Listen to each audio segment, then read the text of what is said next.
నుంచి. ఇవాళ ప్రాజెక్టులు కడతాం, అక్వైరీ చేసుకుంటాం, ప్రభుత్వ కార్యాలయాలు కడతాం, గవర్నమెంట్ అక్వైరీ చేస్తుంది. మన ఫార్మాసిటీ పేరిట 13,000 ఎకరాలను ఎట్లా అక్వైరీ చేసావు? అక్కడ ₹1 2 కోట్ల రూపాయలు విలువ ఉన్నప్పటికి కూడా నువ్వు అక్వైరీ చేసి 10 లక్షల రూపాయలకు అక్వైరీ చేస్తున్నావు. ఏదో ఒక అక్వైరీ చేయాలి కదా. నువ్వు అక్వైరీ చేయకుండా నీ తాత జాగీర్ లాగా నువ్వు ఇవాళ వచ్చి ఇవాళ మొత్తం కూలగొడతా, నువ్వే ఇవాళ కొత్తగా పుట్టొచ్చినట్టుగా, నువ్వే కొత్తగా ముఖ్యమంత్రి అయినట్టుగా, అంతకుముందు ప్రభుత్వాలు లేనట్టుగా, ప్రభుత్వాలకు ఈ ఎకలాజికల్ బ్యాలెన్స్ గురించి లేకపోతే ఇతరత గురించి ఆలోచించడానికి మాట్లాడే మాటలు థర్డ్ క్లాస్ మాటలు ఇవి.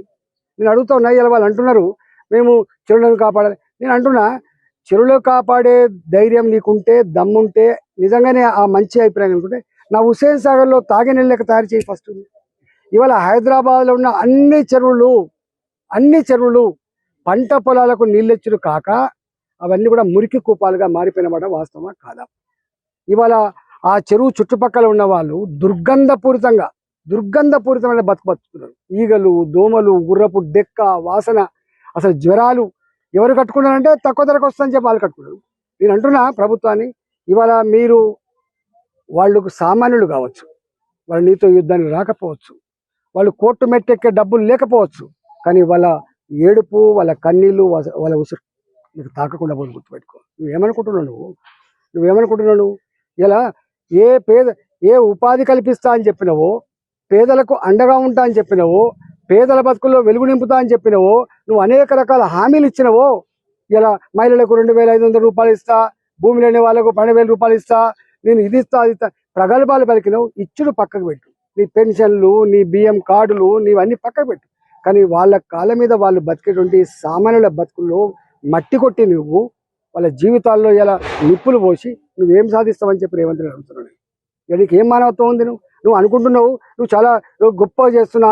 కొద్దిమంది తెలియని వాళ్ళు, సోషల్ మీడియాలో ఉన్నటువంటి వాళ్ళు కావచ్చు, కొద్దిమంది తెలియని వాళ్ళు ఏమనుకుంటారంటే నిజమే చెరువులు అక్రమంగా ఆక్రమించుకున్నారని చెప్పాను. అరే అక్రమంగా ఆక్రమించుకున్నారా, సక్రమంగా ఆక్రమించుకున్నారా బయటపెట్టు. నేను అడుగుతున్న ప్రభుత్వం దమ్ముంటే ఈ హైదరాబాద్లో ఎన్ని చెరువులు ఉన్నాయి, ఇన్ని చెరువులు ఎన్ని మాయమైనవి, ఈ మాయానికి కారకులు ఎవరు? ఇవాళ బతుకమ్మకుంట అంబరిపేటలో ఎవడు మాయం చేసిండు? ఇవాళ నేను చాలాసార్లు చెప్పిన, కరీంనగర్లో 3 కుంటలు ఉండే 3 చెరువులు ఉండే, దాంట్లో కలెక్టరేట్ కట్టాను.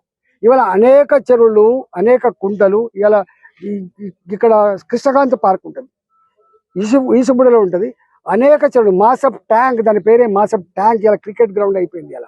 ఇవాళ నీవు కొన్ని వందల చెరువులు డిస్మాంటిల్ చేసి పార్కులు పెట్టి దాంట్లో ఇవాళ హుస్సేన్ సాగర్లో ప్రసాద్ సినీ మ్యాక్స్ ఎక్కడి నుంచి వచ్చింది? జలవిహార్ ఎక్కడి నుంచి వచ్చింది? అక్కడ ఉన్నటువంటి హాస్పిటల్ ఎక్కడి నుంచి వచ్చినాయి? అక్కడ ఉన్నటువంటి పారడైజ్ బిర్యానీ సెంటర్లు ఎక్కడి నుంచి వచ్చినాయి? అనేక మాల్లు ఉన్నాయి. అలా అవన్నీ కూడా FTAలో ఉన్నాయి. అవన్నీ FTAలో ఉన్నాయి. కానీ నువ్వు వాళ్ళ జోలికి పోయేటువంటి సత్తానికి లేదు. ఇవాళ ఎవరి జోలికి వస్తావు? చిన్నలు నువ్వు అంటున్నావు ఏదో నాగార్జున పడ్డా, నీకేం కక్ష ఉందో నాకు తెలియదు. నిన్న ఒక ఆయన మాట్లాడుతున్నాడు, ఆయన దానికి హైడ్రాక్ ఇన్ఛార్జ్ ఉన్నాడు. శ్రీనివాస్ రెడ్డి షెడ్డును కూలగొట్టిన ఆయన నాయకుడు. నేను అంటున్నా, నాయకుడు నువ్వు ఎట్లా కూలగొట్టిన రేపు కోర్టు తెలుస్తుంది.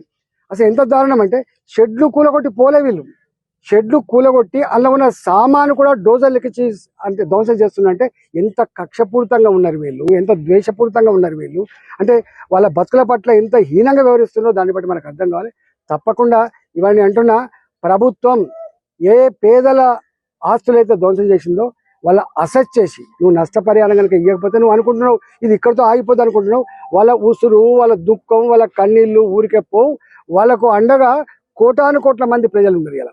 ఇలా హైదరాబాద్లో చెరువుల పక్క పొంటి కానీ ఆనాడు మనిషి తిరిగినటువంటి అడవులలో చెట్లు వేసుకొని గుడిసెలు వేసుకొని జీవించడంతా కూడా పేదవాళ్ళే. ఇలా వాళ్ళ సంఖ్య వాళ్ళు ఏదో 5 లక్షలు 10 లక్షలు కాదు.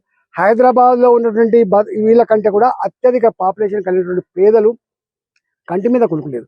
ఇప్పుడే అంటుండే ఆయన సరే ఇది కూలగొట్టి నిజమే, కానీ పక్కకున్న వాళ్ళంతా కూడా ఇలా వాళ్ళు భయపడుతున్నారు సార్, నిద్రపోతలేదు సార్ అని చెప్తున్నారు. అరే నీకు కోర్టుల మీద ఎందుకు నీకు ఇంత అపనమ్మకం?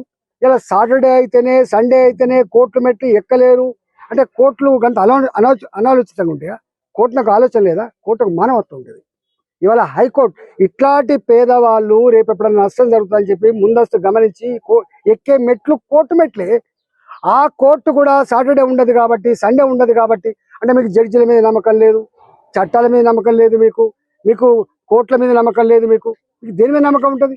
అంటే సాటర్డే సండే వచ్చిందంటేనే నువ్వు డోజర్లు బయటకు వస్తున్నాయి, నువ్వు కూలగొడుతున్నావు. అర్థం ఏంటంటే వీళ్ళు ఎక్కడ పోతారో కోర్టుకు, ఎక్కడ స్టే తెచ్చుకుంటారో వీళ్ళు కోర్టు. అంటే కోర్టులు స్టే వట్టిగా ఇస్తాయా? ఆలోచించిస్తాయి వాళ్ళు.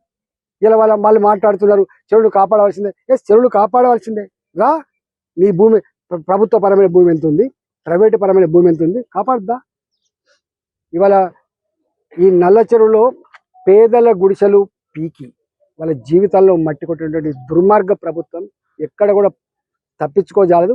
తప్పకుండా ప్రజలు చాలా మంది మేధావులకి నేను విజ్ఞప్తి చేస్తున్నా, పర్యావరణవేత్తలకు విజ్ఞప్తి చేస్తున్నా, మీరు టీవీలలో ఈయన చేసే పని చూసి ఆహా ఓ అనేటువంటి వాళ్ళకు రా ఎంక్వైరీ చేయండి.